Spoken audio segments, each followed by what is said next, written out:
네, 저 이렇게 볼까요? 이게 나을 것 같은데. Hello, everyone. Welcome to the session 7, Basic Income Inequality and Poverty 1. We are in Seoul, Korea at Women's University, and I am here with Jorn, our last presenter. So we're welcome to session 7, and my name is Soomi Lee. I am with the University of Laverne, based in LA, and I'm chairing this session today. And we have some interesting lineup of presentation. I understand our time is limited, and we have to end this session 15 minutes earlier than in the ones in the program.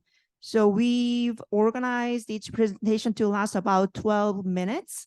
And then we're going to have a brief 3-minute window for quick questions for clarifications. Then we'll allow for discussion with the audience for about 15 minutes. So let's get it started. Our presentations. Let me just list our presenters first, and then we'll go from here. So we have 3 online presentations first, and then last one is in person. First one is Denis Consigny, our capital endowments essential complements to basic income. Our second presenter is Filippo Grisolia and his co-authors, Permanently Exiting Poverty Altogether, Evaluating the Sustainability of the Collective Level Impacts of a Basic Income Experiment in Rural Uganda. The third is also online, Otoleto, Should Basic Income Recipients Have the Right to Experiment with Human Enhancement Technologies? And then our last presenter is Jon Hendrik, Establishing a Capital Financed UBI Fund to Fight Poverty. So Denise, take it away, please. Do you have your presentation ready to share? Yes. Okay. Yes, please share your screen and start your presentation, please.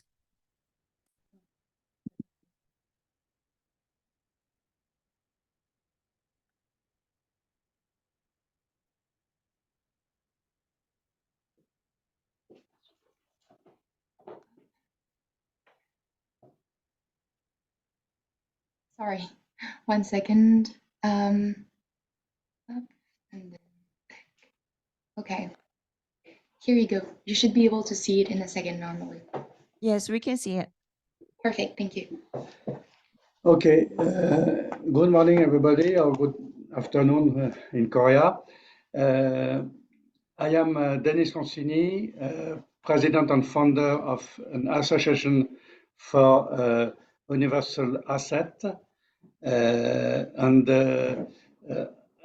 This proposition is particularly has a particular impact for young people, and that's why I give the responsibility of presenting this proposition to Léa Morier.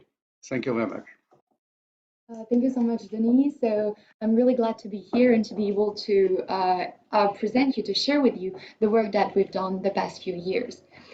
So basically, I want to explain why emerging from poverty does not only require a stable income, but also a minimum of wealth. If we talk about France, because it's where we are and it's where we're from, but also the mechanism, and that's what's important. In France, we have so despite a 31% of GDP redistribution, there is still 17% of the population that lives below the poverty line.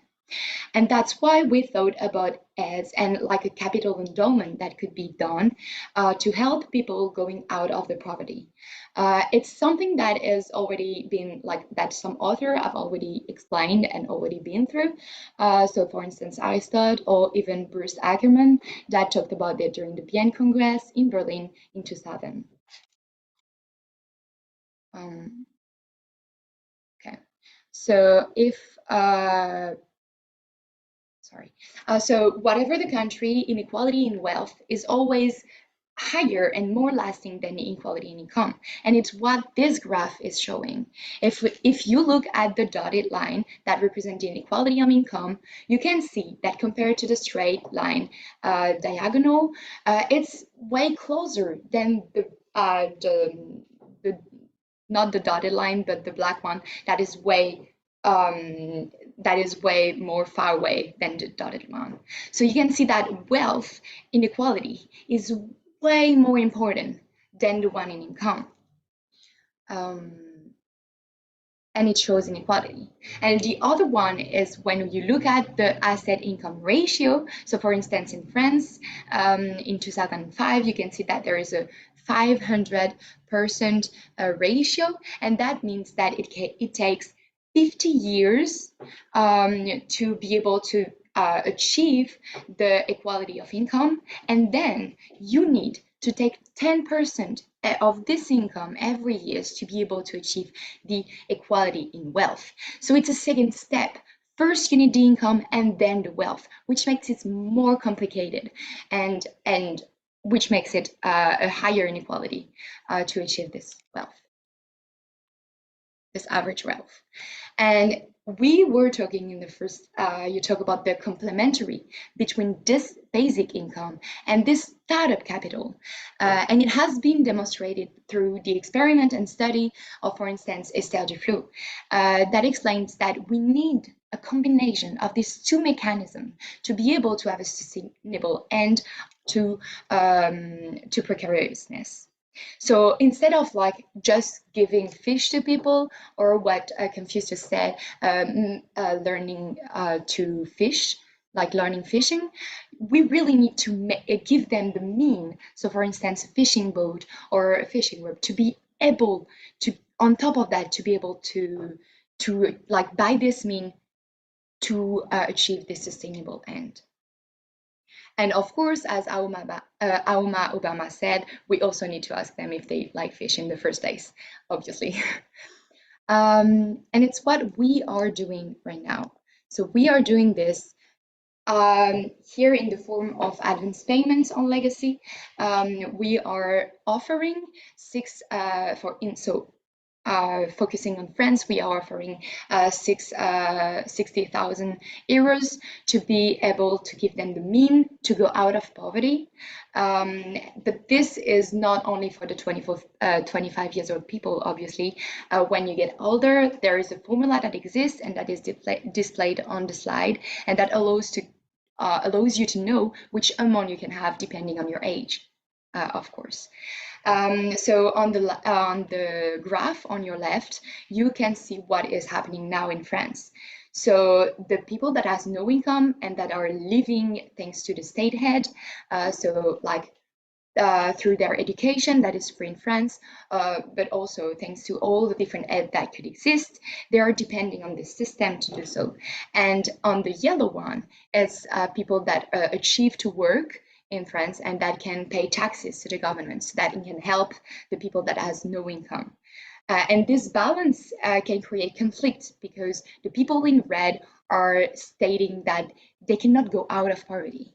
It's not their fault. They do not have the means to do so. And the people in yellow, or even in blue or in gray, are saying, yes, we are paying for those that are not doing anything. Way. And this, which is not totally true, but it's still what people are thinking, and it's what it creates conflict. But with our ID, with our offer, we are giving them the mean to go out of poverty, which is shown in the graph on your right. So the green line is when those people that receive the 60,000 and like, for instance, start a business and is working. So basically that like it's redistributed and it helps the society to move forward. And at the end of their life, it's taken out of the heritage. And you can see on the red dotted line on the graph on your right, that is people that are not taking at all part on this offer that we give. And we can see that the gap between the all the other lines, so the green, the gray, the orange, or even the blue, is not that big. So there is this little scale, but it's like so. It's not that small. It's not that big. Sorry. And on top of that, we give everyone the chance to go out of poverty. And if you look at the orange one, which is people that just spend the money and do nothing with it, you can see that it's still the balance is not that bad for society, as they do not have access to certain aid during the time they have this money, so this 60,000 euros, and so it is compensated for the society. It will not hurt the society, even if they're not able to pay back because they do not have any heritage at the end of their life. And then we wanted to talk about the Article 17 of the Declaration of the Human Rights that state that everyone should have access to property. But we want to add a little thing on this that would be able, thanks to our universal capital, is that we need to have access to property, that's for sure. But we need also to give people the means to have access to property. Not only stated that, okay, you need to have access to it, but really helping them get this access. And finally, I want to offer a little game to you so that you can better visualize what I'm talking about. I don't know if you know the Monopoly, so the game, which is like inspired obviously by the capitalist system. And at the beginning of the game, everyone starts with a capital. And then you can decide to keep it or like to spend it as on your plate. You can decide to buy a house, or you can decide to keep it for later. But then you go around in a circle, and every round you have money, which could represent the monthly salary. But imagine starting and playing with other people that do not have this, like they have this capital in the beginning of the game, but you don't. You don't have this capital at all, and you have to move and to be able to go out of this poverty, even if you don't have this in the beginning. It makes it like it makes this inequality go higher and higher every round, and that's what we're talking about. Well, I hope you like this presentation and you found it interesting. Denis and I are here obviously to answer to all your questions. Yeah, thank you so much. Thank you very much, Leah.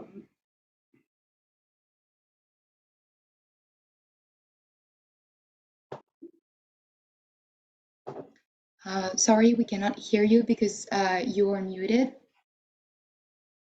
No.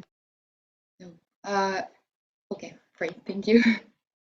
Thank you for your presentation. It's super interesting. We're going to have 3 minutes for quick clarification questions. Any questions from the audience or? Nope. All right, then we'll move on to the second presenter.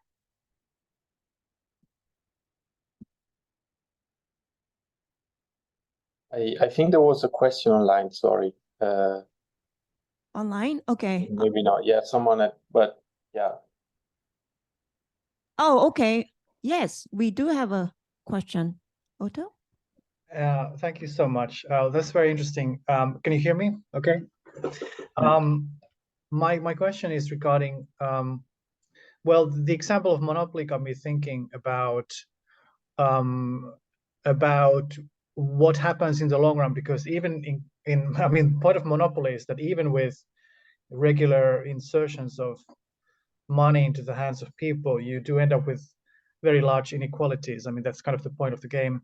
So what kind of how does insertion of capital kind of prevent those kind of long-term dynamics of accumulation of large-scale inequalities, or does it? Or what do you think about that problem?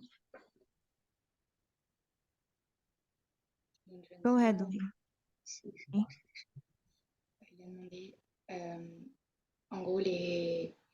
Well, I can start to answer. Okay, so this is a really good question. So what happens is that there is inequality for sure in the long run, but with this help, in the beginning, you can still have a chance to go out. It's what we're showed by the 4 line, is that it exists, okay? But with this solution, we give a chance to people to still do something with this money and still have a chance to, for instance, start a business that is working in the long run, or buy a house that could be used as an inheritance for the children and stuff like that. So it's just the basic principle, but then what you do after that with it is actually on your plate. We can help you by giving this mean, but if you're and then it's on your plate to move forward with it and to decide to do something with it that will last in the long run. Thank you. All right. So our second presenter is Filippo. Take it away, please.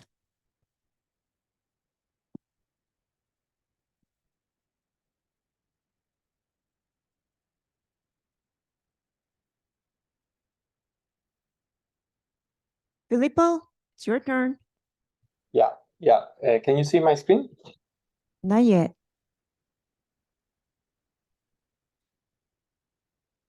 I don't see your screen yet. I can see it.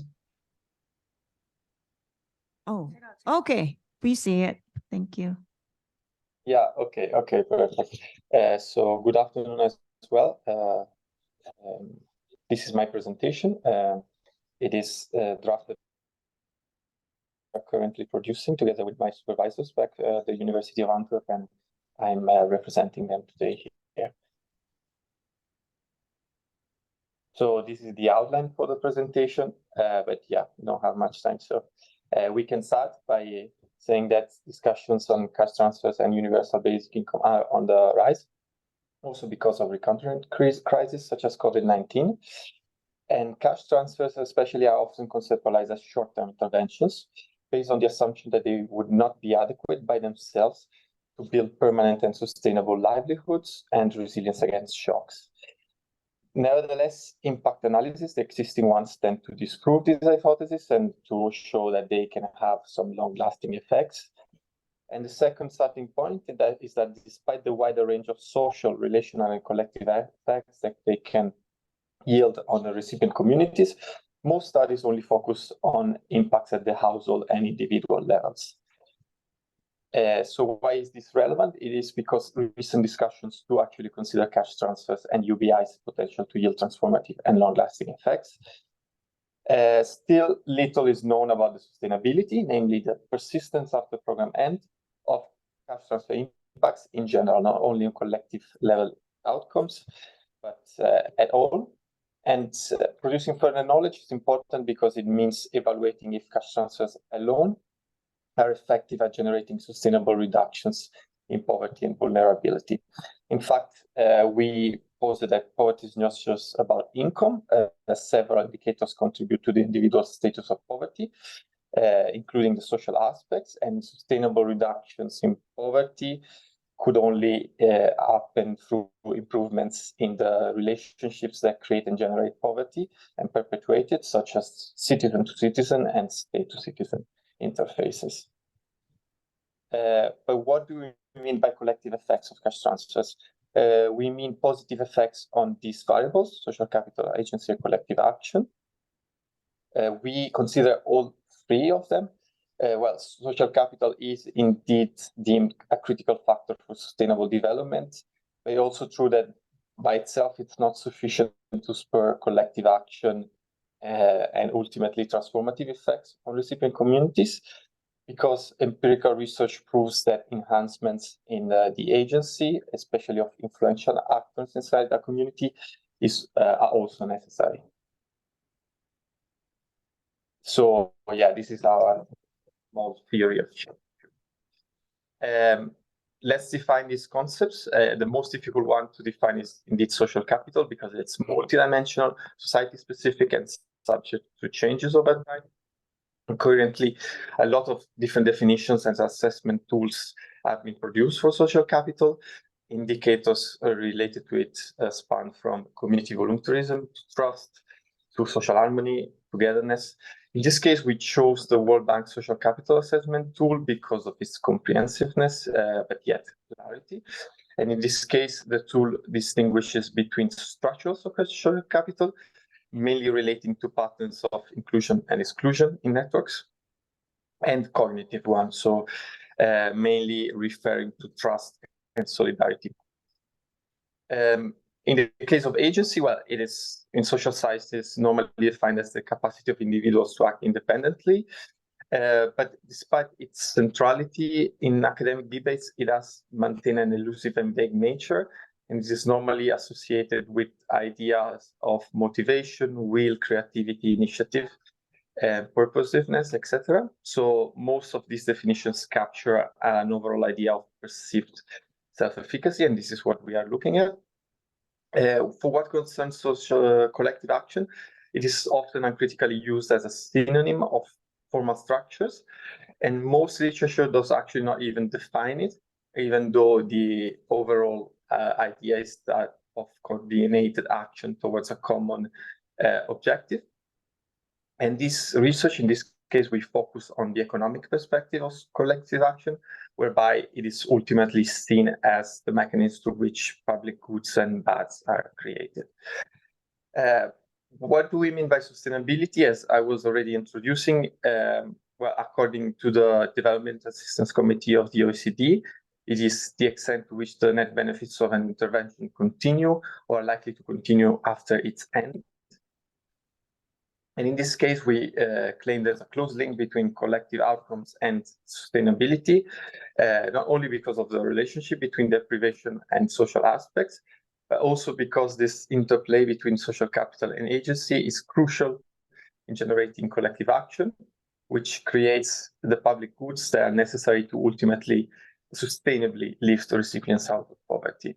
And the evidence in this case is scarce on the sustainability of collective impacts, but tends to be positive, so suggesting positive, beneficial, and sustained impacts.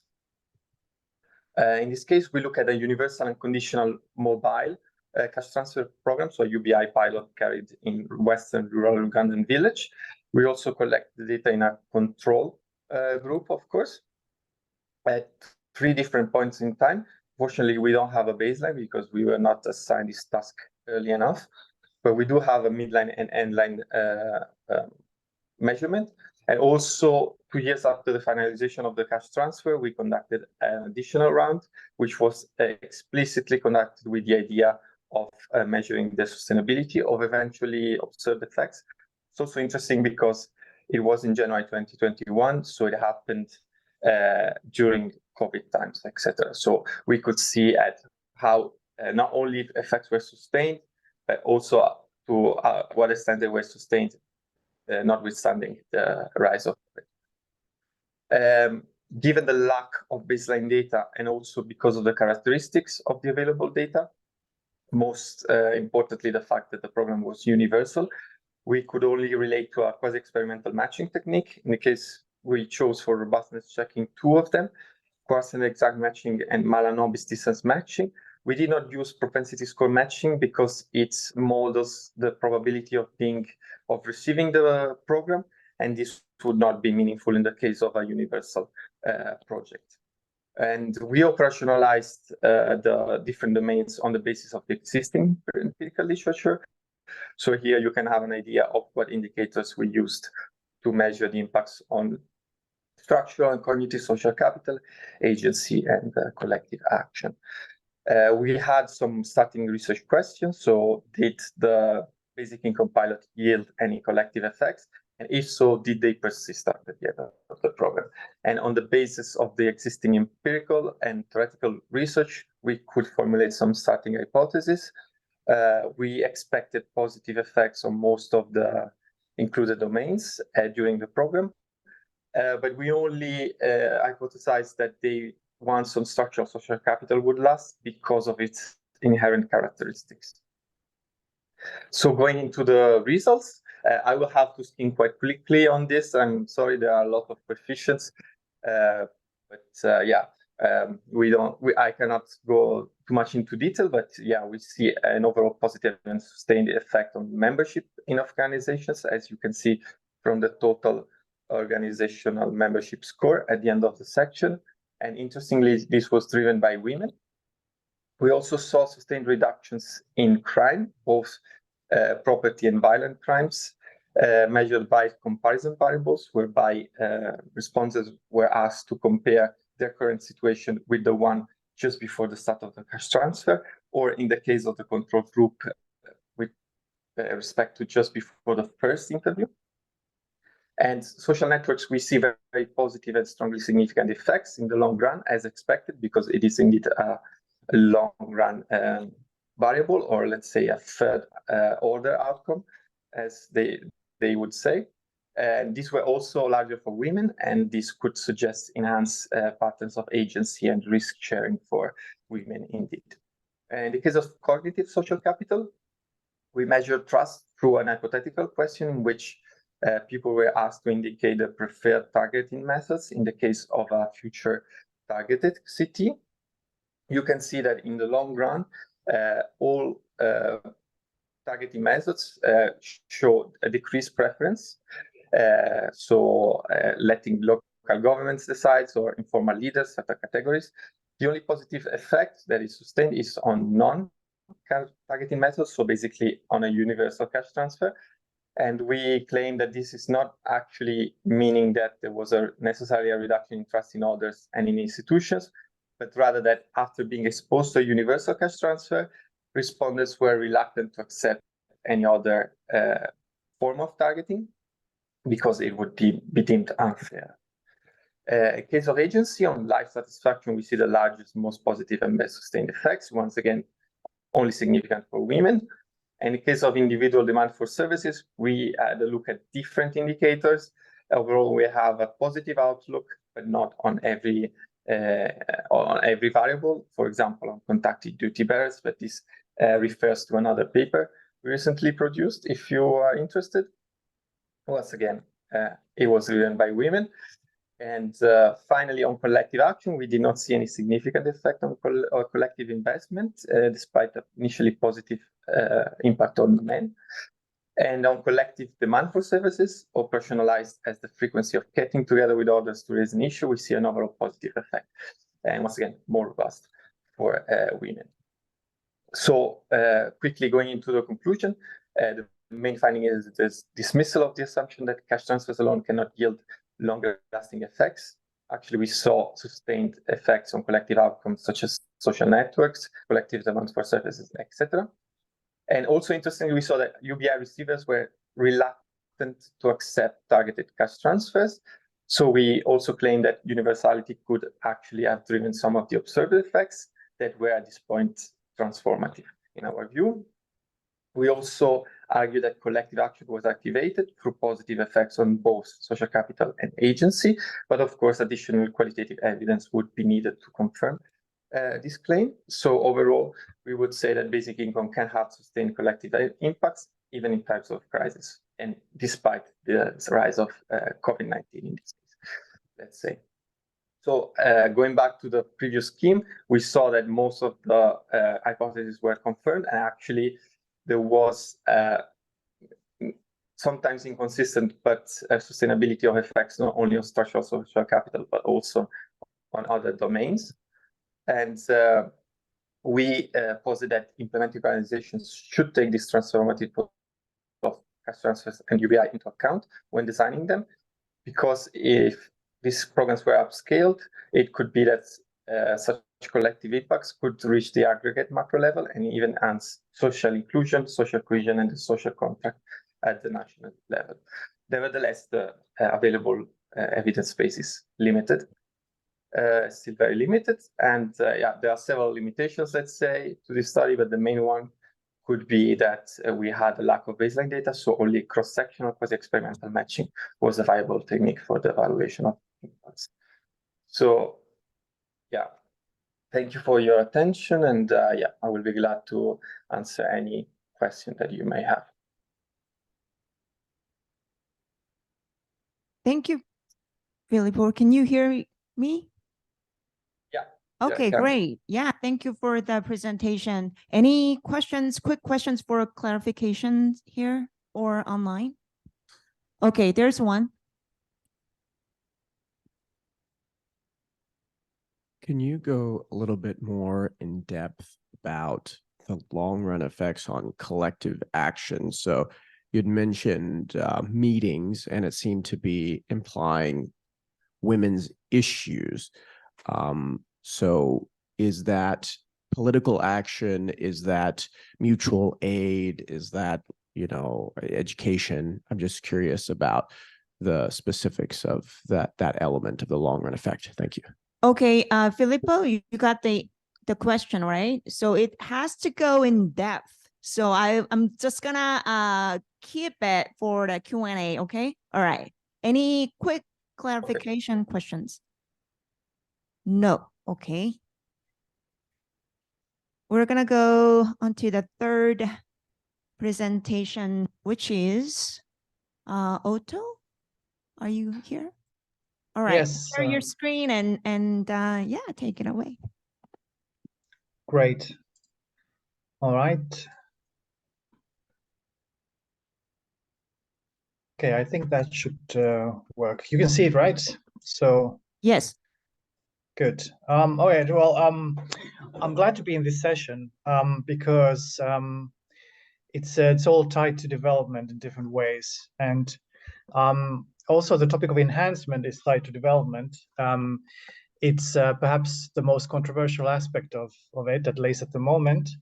Well, so I'll talk about the link between basic income, poverty relief, and the issue of human enhancement. Now, human enhancement technologies are a very broad category of things that enhance human capacities, as the name implies.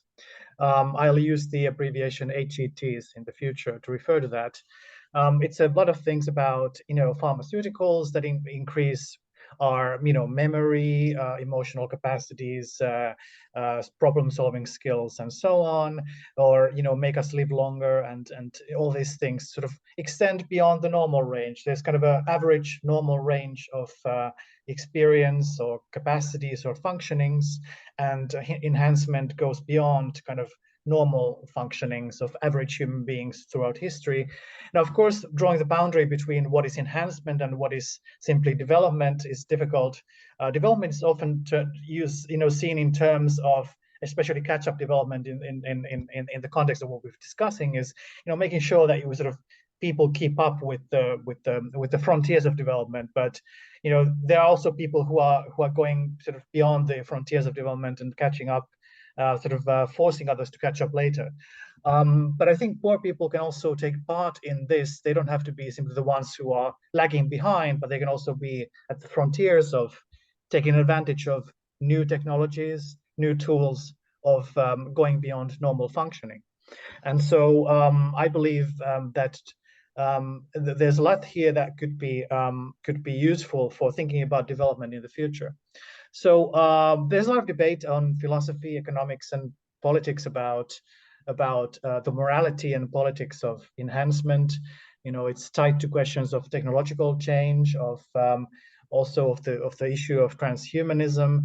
So there's a range from kind of the more pragmatic and conservative approaches, of course, from the one extreme, the complete rejection of these things as somehow threatening humanity, to people who are cautiously optimistic about some aspects of these technologies as being good for increasing human welfare, to people who are really obsessed about these things and excited about them to the extent that they want to push forward and really transform humanity to something completely different. So there's a range of opinions about what should be done. But I think from the point of view of basic income research, I'm just borrowing Alan Buchanan's discussion here, that to the extent that we accept that in a world in which innovation is a central fact of life, we should also recognize that the diffusion of beneficial technologies should occupy center stage in our thinking about distributive justice. Beneficial technologies that are, sometimes untested, sometimes unproven. And the question is, who should have access to new technologies, new means of enhancement? Should it be only, the rich? Should it be only people who get the approval of state authorities, or should it be broadly speaking, everybody, including the poor. And this is a big moral and political question. It's at least very, very clear, again, borrowing from Buchanan, that we should not simply smugly assume that the benefits of biomedical and other enhancements will trickle down automatically to the worst off, because even if valuable innovations tend to become more widely available over time, they may do so too slowly. So we might see the cost of things going down, but we probably, if we find some innovations that are really helpful and that would really benefit poor people, we should make sure that they have access to them, even if they don't always have the means to have access to them, if we can only afford it, to make sure that everybody can benefit from the latest innovations to the extent that that's possible. And so I think that as long as we make some modest assumptions that we care about and prioritize the welfare of the poor, and we have some moderate faith in science that justifies investments into innovation, even if we are not completely certain of the rewards, and if we believe that these particular technologies fall in that camp of having some promise, offer some reasonable promise of increasing welfare, then we should care about these technologies as a means of helping the welfare of the poor. So my broader research, I'll just only briefly mention, is about innovation as a form of development, innovation and freedom as forms of development, where I draw on a lot of work on complexity theory, evolutionary economics, and evolutionary philosophy, and which sort of treats the society as a complex system, of a very complex system of networks. I mean, networks were already mentioned in the previous talk. Networks are really crucial for development. And there's a lot of different work on developmental economics of the Sen approach to capabilities, the Banerjee Duflo approach, but also mentioned about focusing on the capacities of the poor, and so on, and also William Easterly's work on the rights of the poor and sort of fighting against the tyranny of experts in developmental aid. But my sort of broad perspective is that I think poverty relief often requires the right and means to innovate or experiment. That is, we need to be building up rights of people, rights of the poor, and also fostering their capacities in order to facilitate bottom-up networks of innovation and experimentation. And we should encourage freedom in innovation and experimentation in poor communities. So I'm building up on Sen, but I'm also combining that with kind of Supertarian idea of innovation as a key of development. So my argument is such that the welfare state should prioritize supporting experimental innovations, especially for the poor, and that such a regime that prioritizes innovations or welfare discoveries, the discovery of better ways of helping people, cannot a priori exclude promising technologies like human enhancement technologies. And so poor people should be endowed with the right and the means to engage in what is sometimes called permissionless innovation, or the right to innovate. And of course, this comes with many caveats, and it's not only a story of simply pushing forward in this, but we have a prima facie case for pushing more in this direction. But I'm not saying that we need to accept some form of techno-optimism. I don't think that these technologies are a guaranteed way to help poor people, nor that they come without risks. Nor do I accept a laissez-faire approach that there should be no regulation of these technologies. I think that there are serious risks, especially of externalities and of serious catastrophic and existential risks of some technologies, drugs especially, and of AI potentially. But to the extent that we have that kind of a proper regulatory apparatus in place, and to the extent that that we don't simply jettison old, more proven ways of helping people in exchange for these new and unproven ways of helping people, but we only complement them and bring them together, then we have good reasons to include them in our policies of helping poor people. And of course, basic income comes in when we think about how this should be done. Now, the idea of real freedom is very key to basic income discourses. So if we assume that, if we accept the premise that all people, including the poor, and perhaps even especially the poor, to the extent that the poor are the ones who often are the ones who have the most needs and the most lack of capabilities, they are often the ones who most benefit from new technologies, that they have some right to experiment and have access to these technologies, then we should think about how to do it. And I think we should do it by some kind of a positive right to a resource endowment and a positive universal right, an unconditional right, precisely because of the capacity of such a right, for example, in the form of basic income, to support that right to innovate, or that real freedom of people in this realm. I think it's probably best to support poor people's real freedom, to use Van Parijs' term, with a kind of a robust exit option, which means that people have the freedom to access or not to access these technologies, and they have the means to do that, really. Even if there is a duty to enhance, as some people have claimed. So some people in the philosophy space are even claiming that some of these technologies are so important that we have not only the duty to give the people the right to do that, but we have to enforce them to necessarily have access to these things, or to take some for example, some drugs that make them healthier or more moral or more emotionally pro-social. But I think this is kind of an Orwellian scenario, and I don't want to support forcing people to have access to these things. But I do believe that supporting their real freedom, the power to say yes or no, is very important. So I will distinguish my approach to freedom from some older conceptions, or some more sort of prominent conceptions. So there's the idea of freedom as tolerance, which is just a modus vivendi, or live and let live idea of freedom, where we don't really care what people do, but we sort of respect it. And that's one approach, but that's not what I'm saying here. Nor am I saying that freedom is necessarily an intrinsic good, that because people have an autonomous life, they need to pursue their own project. That is an intrinsic good. That might be the case, and I think there's a case to be made for that. But even if we sort of think more from the social point of view and think of development, we have reasons to support people's freedom in this realm as a tool of development and welfare. So I think all these together should be considered as different aspects of freedom that should support people's freedom to engage in this area. Now, very quickly before concluding, let me just point out that there is a long discussion actually of thinking about this, going back to Buckminster Fuller, for example, who talked about giving people kind of a basic income as a life fellowship in research and development. And I think that is in tune with this kind of developmental approach, really thinking about development and research as a autonomous pursuit, but also something that you do in a community and with others. Now, if you push further, there are also people in the transhumanist space who talk about basic income as a kind of a capital base. So this is again going back to the issue of capital versus income. So basic income as a capital base for the pursuit of morphological freedom, by which mean the right to engage in changing your body and your mind. Such a policy would be especially attractive to those who might wish to experiment with alternative modes of being without having to permanently be associated with any of them if they don't turn out as desired. This idea of kind of real freedom in the transhumanist space. But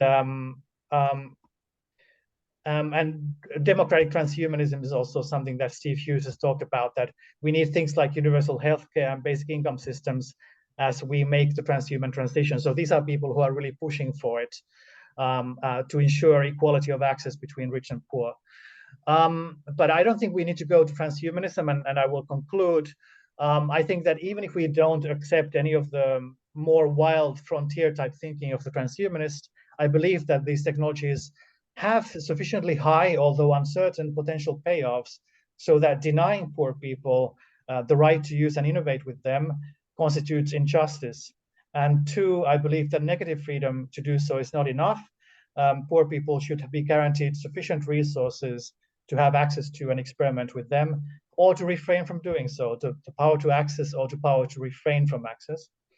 And that we also should combine that with some regulation of these technologies, especially in a way that is permissive of certain level of risk, because the risks come with new technologies, and we cannot have innovative society if we don't take risks.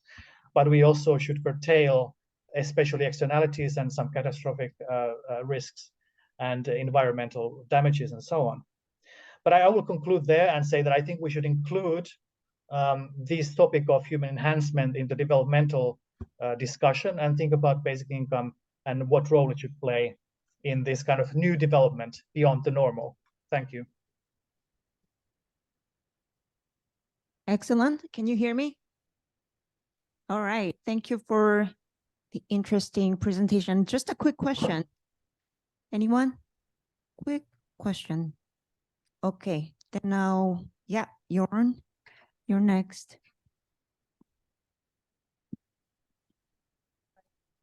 Yes, should be. I saw it there.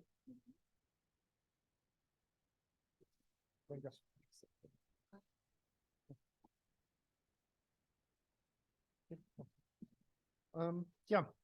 Good. Higher. Okay. Thank you. Good evening, everyone.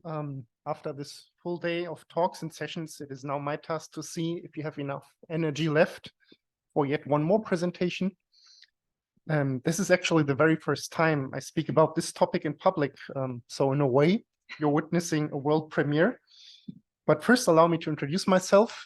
My name is Jörn Hendricks. I am from Bremen, a city in northern Germany, perhaps most well known for the Brother Grimm fairy tale of the Bremen town musicians. Don't know if you've heard of it. This is their statue in the city center, and for some reason, our main tourist attraction, usually surrounded by people taking pictures. Let me also tell you a bit about my background. For the past several years, I've been working with the local government, the state government, in the Department of Development Cooperation.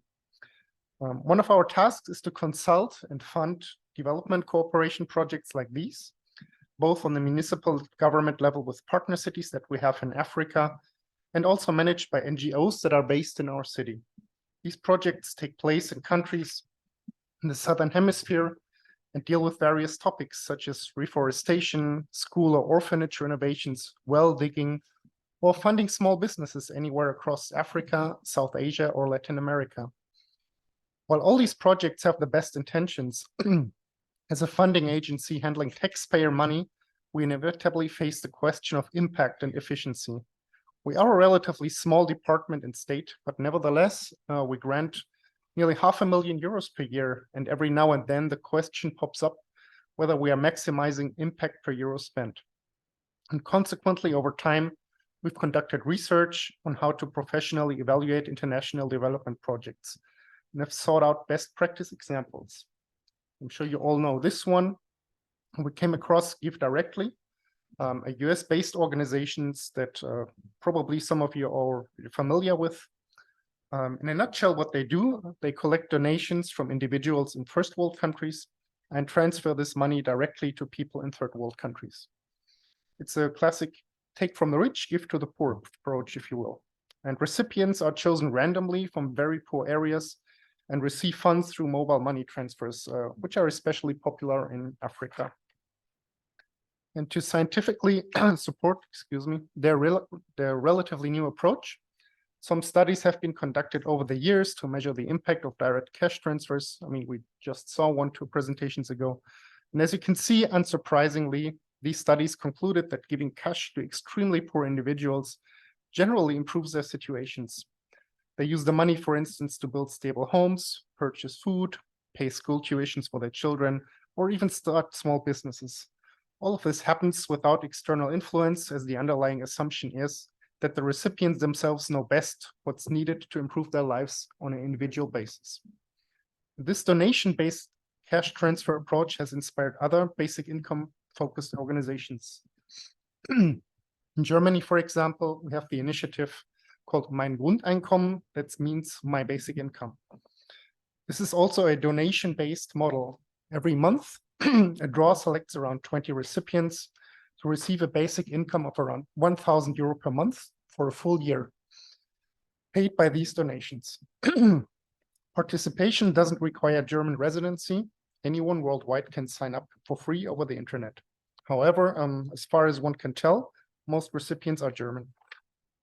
The feedback from these Mein Grundeinkommen recipients is generally positive, although there's no scientific evaluation as of yet. And that is, of course, also not really surprising. There's just no reason to assume that giving money to people without any obstructions will not have any positive impact on their lives. However, these initiatives don't truly provide a basic income in the full sense. they're essentially elaborate lotteries, if you will, that offer a one-time payment, even if it's spread out over a certain period of time, like a year in this case. And so while you might be fortunate to receive these funds, eventually you're on your own again. At the same time, these organizations have to deal with the challenge of depending on permanent donations to maintain the flow of funds. And I believe the real effects of a basic income, even at an individual level, can only be measured if the payment is not just unconditional, but also ongoing without a predefined end date. But then this guy here pops up and we inevitably encounter the common question that arises almost all the time when you discuss a basic income. How are you going to pay for it? And of course, this is a valid question. However, it's also evident that global wealth has been exponentially increasing over the past decades. At the tip of the iceberg, there are approximately 3,000 billionaires in the world. This number is conservative and it also continues to rise every year. And these individuals certainly don't need to work to cover for their living expenses. But focusing solely on these very rich misses a broader population benefiting from non-labor income. Earlier this year, the German Statistical Office released a graph that illustrates the number of people in Germany able to sustain themselves through non-labor income, such as interest, dividends, or rental income. And this figure has to surge to over 800,000 individuals. That is roughly 1% of the German population. And the number also is growing every year. Yesterday, we also heard about the Norwegian State Fund. Since 2006, Norway has been investing its surplus revenue from its petroleum and natural gas industries. And to this date, this fund has swelled to around 1.2 trillion, not billion, US dollars, which translates to roughly $250,000 per citizen of Norway. Norway has about 5.5 million citizens. If Norway continues this investment strategy, they could eventually use the fund, as a colleague yesterday proposed, to not only serve as a financial reserve, but also to subsidize pensions, their social security, or even distribute the fund earnings as a basic income to its citizens. And the Alaska Permanent Fund is laid out roughly the same way, skipping the investment part, however, and directly paying out the oil earnings to its citizens. And this is, of course, very fortunate to the citizens of Norway or Alaska, but these are schemes that are benefiting residents of two of the richest countries in the world. And unfortunately, no human being can choose to be born in Norway or the United States. We all go through what some people call the birth canal lottery. And some of us end up being raised in this part of the world, and some of us end up in this part. And unfortunately, that makes a big difference as how to your life, how it develops. So my question is, why not merge these two impactful concepts? Providing money to those in need and funding it through the same means wealthy people have relied upon for centuries. Why not establish a capital-financed UBI fund to enable more people to share in the substantial wealth generated by the global economy? And now you might be thinking, well, it's a great idea, but what about this guy here again? This will require a lot of money, and we don't have the millions of barrels of oil that Norway does, or Alaska. And yeah, that's true. However, we shouldn't underestimate people's willingness to support a noble cause. Let me offer you an example. You likely remember the Euro debt crisis that plagued some southern European countries a couple of years ago. Greece, in particular, faced deep trouble, and had to make cuts to its welfare system, had to sell state-owned infrastructure like the harbors. And during the peak of this crisis, a UK citizen initiated a crowdfunding campaign on the website Indiegogo. I think this was a rather spontaneous effort because it wasn't really elaborate. He didn't make a video or anything. It was just a simple plea for European solidarity with Greece. And it took him maybe half an hour, I think, just an estimation. And as you can see, he didn't quite make it to his 1.6 billion euro funding goal, but he reached nearly 2 million euro within a few days, which is remarkable in my opinion. Now let's just assume that he had taken these 2 million euros and invested in a publicly traded company like this one that you will know, Coca-Cola. And if you would do this today, take these 2 million euros and invest them in Coca-Cola, you would get about 36,000 shares. And each share of Coca-Cola pays 46 US cents every 3 months. And that's about $16,500 or $5,500 per month. This reflects a return of approximately 3% pre-tax, achievable on the stock market today without any special knowledge. And historically, a 3% return is not even considered on the higher end. There are many companies that pay dividends over several decades, making them a relatively safe investment. But you might ask, what about events like a stock market crash or a recession or a war? Of course, there is no such thing as a 100% secure investment. Nobody knows what will happen in the future, but what we can do is have a look at the historical development of investments. And this topic has been addressed in various articles, notably by a study by Filippo from 1998. In his study, he assumed a 30-year investment period with different starting points from 1925 to 1990, combining investment in US stocks and government bonds. And as you can see, even if you selected the worst possible starting point within this period, you would still get a 4% return on your investments, and most of the time, much higher. So what does this mean for our objective? We go back to our Coca-Cola example. To achieve, let's say, $100 monthly income, we'd need a $40,000 investment. And naturally, this is really simplified, not neglecting taxes on the one side, but also not accounting for potentially higher returns and thereby reducing the needed funding.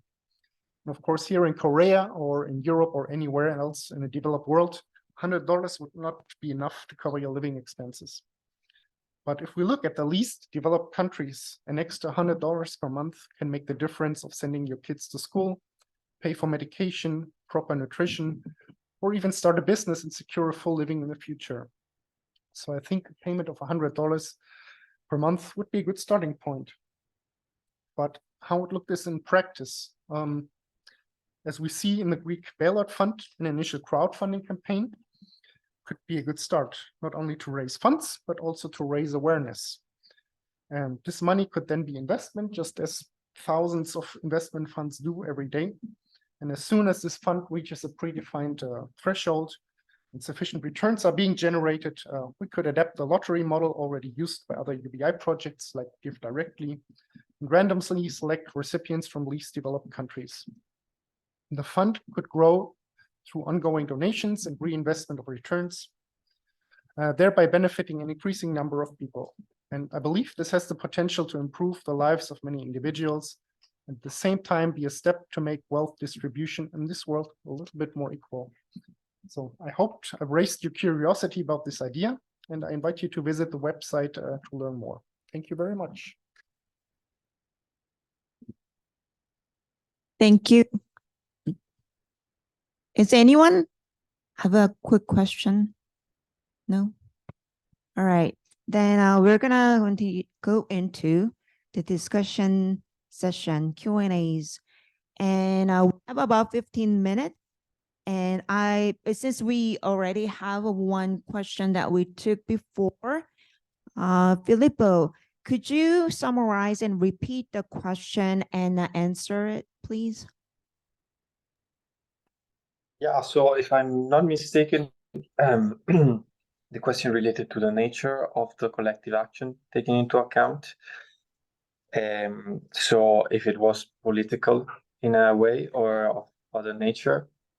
Yeah, I would say that it is mostly political. We took into account both individual demand for services and collective one. The first was operationalized as an agency indicator, but of course, like the differences are a bit nuanced sometimes. So we took into consideration the frequency of attending meetings, of raising issues at a meeting, of contacting local duty bearers. In Uganda, it's local politicians, and the frequency of getting together to raise an issue, to work on a particular problem of common concern. So I would say that it is indeed political in a way. We focused on this, especially in another paper we produced, in which we were discussing issues of citizenship and of political effectiveness. And we were basically using more or less the same variables. So I would say it is political in nature, but I also mentioned that we were looking at the economic aspect of collective action, because politics and economics are closely intertwined, and in the end, any political action is aimed at yielding an economic positive or benefit, economic benefit in the end. So I hope this answers your question. Any other questions? No? Or among the presenters? Well, I have a quick question for Otto. So so human enhancement technologies, is it like the term that you coined? No, this is the term that is used in the literature. Oh, I see. I'm not really familiar with this, but it's really intriguing and interesting. And could you give us, like, you gave us a little bit of examples, but could you pick like a one really obvious like example for us to understand it better? Sure. Well, I mean, like I said, it's kind of hard to say exactly where it begins and where it ends. But normally it's referred to things like increasing one's capacity to see beyond what normal human beings see. So you can have eye implants, for example, that allow people to see further, like an eagle, for example. That would be an example of a human enhancement, but it could be anything that really pushes, or replacing our hips, for example, to be more durable, or giving us 6 fingers. I don't know. There's but those kind of examples, or just taking some pharmaceuticals that allow us to concentrate. So for example, perhaps some kind of attention increasing or memory increasing drugs would be examples of this. And of course, some people wish for extending lifespan and extending, perhaps even immortality as the ultimate goal. So those are kind of examples of concrete things. And some of those are utopian science fiction, and some of those are already kind of like on the market or under development. Interesting. And I thought like it reminded me of like Brave New World a little bit. But I think Jorn has a question for you. Yeah, thanks for this cool presentation. What is the difference status quo? I mean, in third grade sport classes, and if you're short-sighted, at work you cannot study. So in a way, life-enhancing things that you can buy, and some people can. So what is the difference from status quo to HETs, you call them? It was partially breaking off the mic, so I could only hear about 50%, unfortunately, of what you said. So maybe I'll try and I'll clarify if I didn't get. So it's a question about, is there a difference between how do we know when we go from restoring normal health to going beyond it? Okay, well, this is a big debate in the literature, and some people want to draw a big, clear distinction between things that restore functioning. So when we get older, especially, a lot of things starts breaking down. So we need more interventions to maintain normal functioning or average functioning. And also, what is average functioning might be different when you're a child and when you're an adult and when you're old. So there's no clear line. And of course, a lot of the things that we do to bring people to restore to normalcy do actually increase us beyond what's normal. So a lot of the interventions today, people are having hip replacement, knee replacements, or ocular interventions that actually give them better capacities than they had before. Now, some people would say that if that's an accidental byproduct, that's fine. But some people worry that if we actively push for that, that that's either less important than restoring basic functioning, or it might actually be dangerous for our humanity, because that could create like a competition between those who have access to these things and those who don't. But there's no clear line, and that's one of the biggest problems again in this debate. Great. Just one more question for you, Otto, from me. So are you saying that we should make these HETs freely available for everyone? Now, of course, some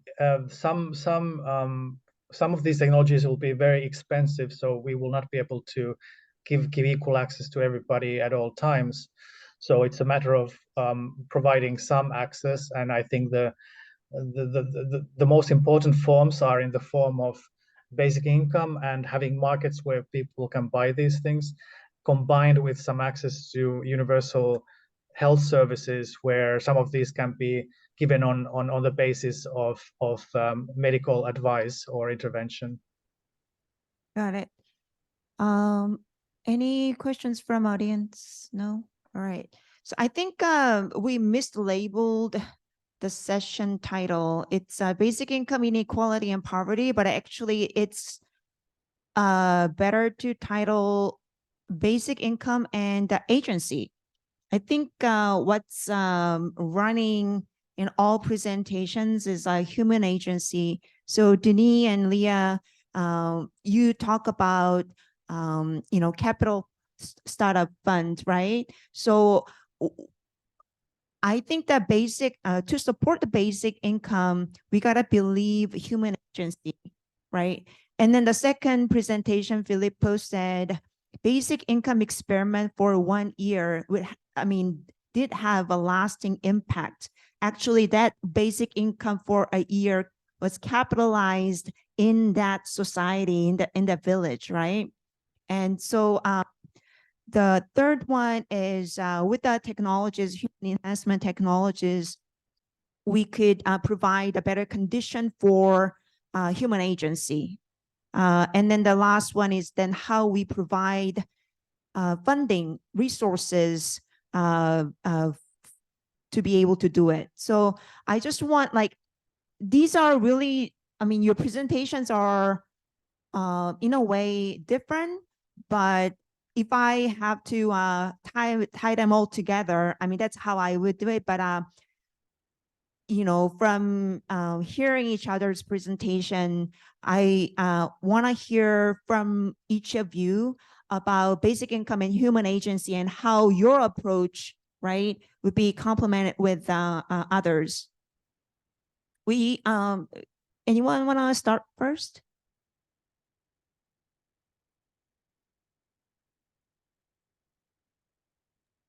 Yeah, I can go. Yeah, I think you're right. Actually, this is an interesting reflection.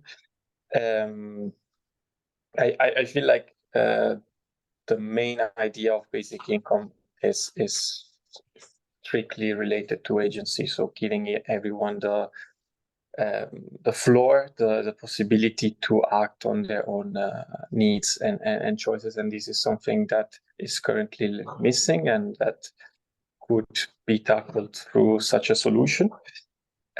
So I definitely think it is more descriptive of this panel. In our case, we just posit that that's fundamental to tackle issues of poverty in the long term. So giving the floor, enacting people's capabilities, and then everything else will follow naturally. Thank you. Anyone else, like Otto, Denis, Leah, Jorn? Yeah. Well, I can say a little bit. I think agency is absolutely crucial. I agree with Filippo there. And I think that the kind of paradoxical thing about basic income perhaps is that it is a form of help that really seeks to mitigate that pacifying impact where the agency is in the donor or the person who gives, rather than the person who receives. And basic income is about trying to focus on the agency of the receiver and really trying to build that up. Now, of course, a lot of people think that the best way to increase the agency is to increase conditionalities, where you do various things to try and make people to do things. But of course, that often traps people even more into the relation of dependency. So there are different types of dependency. One is that you completely rely on the goodwill of people. The other type of dependency is that you feel that other people are making choices for you. And if the conditionalities are very strong, then that can also create the sense that other people are making decisions for you. So I think basic income at its best could be a way of trying to build up those things. But it also depends on how basic income is given. So if basic income is given by very strong or powerful individuals or groups, then people can feel like they are indebted to, or they feel that the power lies in the hands of the donor again. So even basic income can become a way of losing agency if it feels that that is not their right, but it's something that is given to them by the goodwill of the donors. Yeah, I couldn't agree more. I mean, my background is not originally a basic income movement, but development cooperation. And our traditional way of doing things is by having extremely detailed project proposal, like 4 or 5 years in advance, 50, 60 pages long, with budgets that need you to figure out how much money you're going to spend 4 years from now on this and that. And so for us, for development cooperation, this approach of cash-based transfer, unconditional ones, is a revolutionary idea. And it works so well that it sort of questions our whole industry, if you will. And that's why it's so fascinating, because it enables people. Leah, Denis, any response?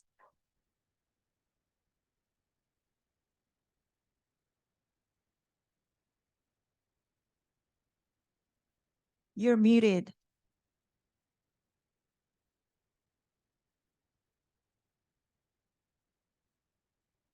Good. Sorry. I think one of the questions of this session is where does the money come from for basic income? Where do we take the money to give the people a basic income? And when we say there is a complementation between capital universal, what we call capital universal, and basic income, we think that the advantage of an universal capital is that we don't need to take the money anywhere. It's just helicopter money. It's just money created for this, and the states has only to guarantee the missing of 5% of the beneficiary. And I think one of the very important aspects of universal capital is that it can be created for the beneficiary, and the society will get the money back 60 years later, it doesn't matter, and only the people who will never earn any money will be failing. So only 5 or perhaps 7% of the total amount has to be earned and put in a special account, and the 95 of this amount is running in the society for the benefit of all. And I think this is the main difference between basic income and universal capital. Thank you. Unfortunately, we're running out of time. I thank our online presenters to participate in this session despite the time difference, and also Jorn flying from Germany to Seoul. And I also thank our supporters And I wish you good luck in your activism and research, and hope to see you next year's conference. Thank you. Thank you. Thank you. Good luck to you too. Thank you for joining us. Now today's session is, and all of the today's